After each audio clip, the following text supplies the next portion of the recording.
One of the biggest storms ever to hit India has made landfall, battering the east of the country with wind speeds of up to 180 kilometers per hour. Now, Cyclone Fani struck the coast of Odeesha state at about 8 a.m. local time. That's close to the seaside resort of Puri. The cyclone has uprooted trees, it's toppled utility poles, but as yet, there are no reports of any casualties. Authorities have evacuated over 1 million people in coastal areas ahead of Fani's arrival, fearing that storm surges could endanger lives. Let's get the very latest now from Nimisha Jaiswal, who's covering this for us from DW's Delhi Bureau. Good morning to you. Can you give us the latest on the storm's location?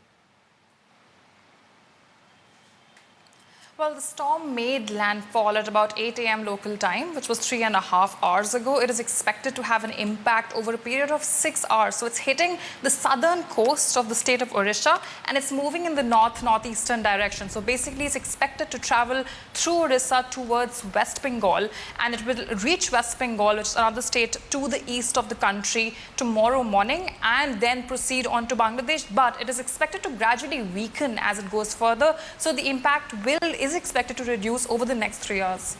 And Amisha, we've already seen about 1 million people evacuated. How else have the affected regions been preparing for this major event? Well, the last super cyclone in the region was 20 years ago in 1999, but it is also worth noting that the region or the state of Odeesha is not unfamiliar to cyclones like this. A couple other major cyclones had hit in 2004 and 2005, and this is why there's been an excellent deployment of forces to help out people on the ground. Apart from the evacuation, several teams have been deployed. Over 80 teams have been deployed by the National Disaster Response Force, which is actually amongst the largest in the world when it comes to disaster response. These were established actually in response to the last super cyclone, which I'm talking about. And army personnel have also been deployed. The Navy and the Coast Guard have been alerted, and the Air Force is also on standby. Food rations as well as electricity power-ups and backups and medical supplies have also been deployed in preparation for what exactly happens during and after the storm.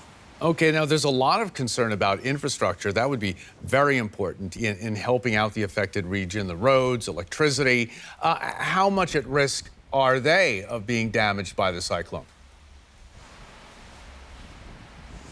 Well, as I was saying, that there has been preparation to save the human cost, but in terms of infrastructure protection, the establishment of resilient infrastructure, India is still lacking on that front. There is extensive damage expected to infrastructure.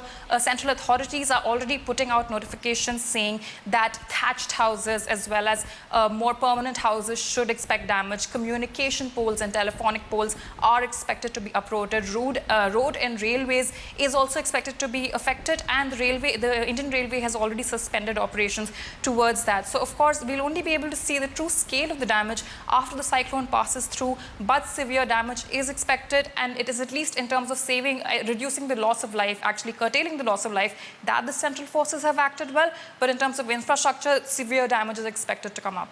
Nimisha Jaiswal for us from Delhi. Thanks so very much.